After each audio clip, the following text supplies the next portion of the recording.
कराची में नैब के बाद सिंध बिल्डिंग कंट्रोल अथॉरिटी में गैर कानूनी तामीरात के लिए चलने वाले सिस्टम के खिलाफ एंटी करप्शन भी मैदान में आ गई। 3 अफसरात को शिकायत कुनंदा की दी गई प्लॉट्स के रिकॉर्ड के साथ 8 अप्रैल को तफ्तीश के लिए तलब कर लिया गया है। आपको वाजे करते चलें कि नैब के बाद सिंध बिल्डिंग कंट्रोल अथॉरिटी में चलने वाले सिस्टम के खिलाफ एंटी करप्शन भी अब मैदान में आ गई है। SPC अफसरान के खिलाफ इंक्वायरी शुरू कर दी गई है। आपको वाजे करते चलें कि तमाम रिकॉर्ड के साथ 3 अफसरान को जो है वो तलब कर लिया गया है। अहम खबर है, अपने नाजरीन को अपडेट कर रहे हैं। कराची में नैब के बाद सिंध बिल्डिंग कंट्रोल अथॉरिटी में गैर कानूनी तामीरात के लिए चलने वाले सिस्टम के खिलाफ एंटी करप्शन भी मैदान में आ गई। 3 अफसरात को शिकायत कुनंदा की दी गई प्लॉट्स के रिकॉर्ड के साथ 8 अप्रैल को तफ्तीश के लिए तलब कर लिया गया है। मजीद जानते हैं डॉन न्यूज़ के नुमाइंदे आसिम खान से। आसिम, मजीद बताइएगा।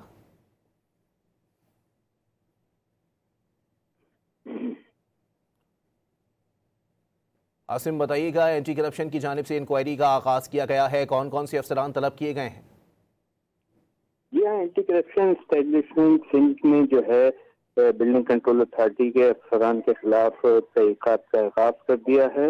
एंटी करप्शन की जानिब से हंगामी बुनियादों पर यह कार्रवाई की गई है। इनमें डायरेक्टर आसिफ शेख, जबकि deputy director Najam Qureshi, senior building inspector Shahid को जो है एंटी करप्शन ने 8 तारीख को सुबह 11 बजे तमाम गैर कानूनी प्लाट्स की जो शिकायत कुनिंदा ने दिए थे उनके साथ तलब किया गया है और बताया गया है कि अगर पेशी नहीं हुई तो एक तरफा कार्रवाई जो है वो की जाएगी और तमाम जो गैर कानूनी तामीरात हैं जिनके हवाले से शिकायत है उनके तमाम रिकॉर्ड के साथ तलब किया गया है। और साथ में बताते चलूँ ये वही सिस्टम है जो न सिर्फ ईस्ट में बल्कि कराची भर में जो है गैर कानूनी तामीरात में मुलव्वस होने में इनके नाम आ रहे हैं।